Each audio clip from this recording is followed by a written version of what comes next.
Okay, so now we have our security market line.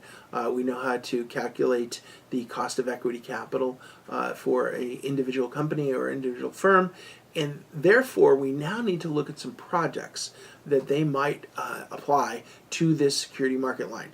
So as you can see here, here's an example of using R sub S, or the equity capital, and the security market line SML, security market line, to evaluate projects. Suppose Rice Enterprises evaluating the project following independent projects. Each costs 100, we're going to assume these are in millions, so $100 million, and lasts for 1 year. Project A, B, and C, the beta, of course, is the beta of the company, 2.5 each. The project's estimated cash flows next year, 150, 130, 110.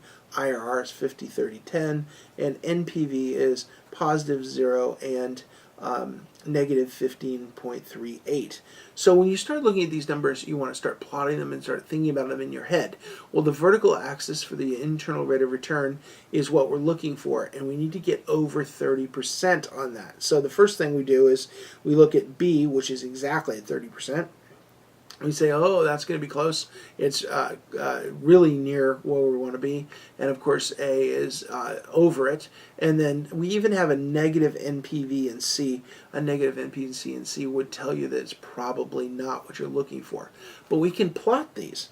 If we plot these are easy to see what's going on. So in project A, it's a good project. Clearly, it's up at 50% given the 2.5 beta on the horizontal axis. It's up at 50%. That's a very positive project. Beta is exactly on the security market line where the shareholders would expect 30%. You could do that project because it is at the security market line. A bad project, obviously C is a bad project, or be below that. So one of the things that's helpful here is to remember that the reason we calculated the return on the cost of equity capital is so we could discount back the cash flows. When it calculated NPV and came up negative, the reason it came up negative was because it was discounting back at 30%, and 30% made the NPV negative. If we lowered the 30%, we would take this whole security market line down. We could turn that into a positive because it did have positive cash flow. It just didn't have positive cash flow if we discount it back at 30%. In other words, it's underneath the hurdle rate that we need to get over for our projects given the volatility of our Rice Enterprise PowerPoint company.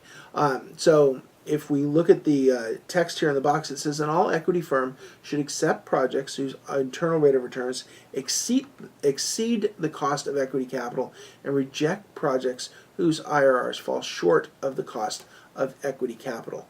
So now we have a way of, in an all-equity company, a way of determining whether we should accept this project or reject this project, and it's simply based on the cost of equity capital. However, a lot of companies, almost all companies, have debt. And so now we have to add the debt factor into it. Let's do that next.